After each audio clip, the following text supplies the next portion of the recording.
নমস্কার বন্ধুরা, দেখুন সিঙ্ক ট্যাপটির গোড়া থেকে জল লিকেজ হচ্ছে। আপনি ঘরে বসেই এই জল লিকেজ প্রবলেম ঠিক করে নিতে পারবেন। প্রথমে আমরা ট্যাপটিকে বন্ধ করে নেব।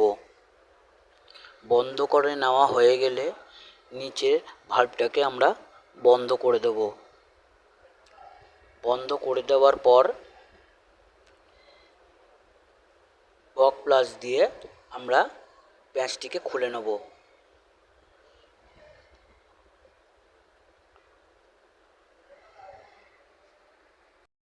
খোলা হয়ে গেলে হাত দিয়ে আস্তে আস্তে টেনে বার করে নেব। তারপর দেখুন এখানে ওরিং ওয়াশারটা পুরো কেটে গেছে। তো আমরা এর জায়গায় ট্যাফলন টেপ দিয়ে এটাকে আমরা রিপেয়ার করব। লাগানো হয়ে গেলে হাত দিয়ে যতটা টাইট করা যায় করে নেব। ভালো করে টাইট করে দেওয়ার পরে আমরা বক প্লাস দিয়ে আস্তে আস্তে টাইট দিয়ে নেব। যতটা টাইট দেওয়া যায়।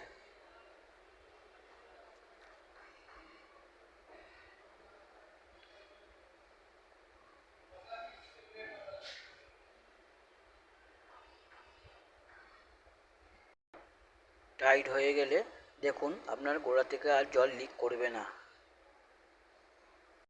ভিডিওটি যদি আপনার একটুও কাজে লেগে থাকে অবশ্যই লাইক, কমেন্ট, শেয়ার করতে ভুলবেন না।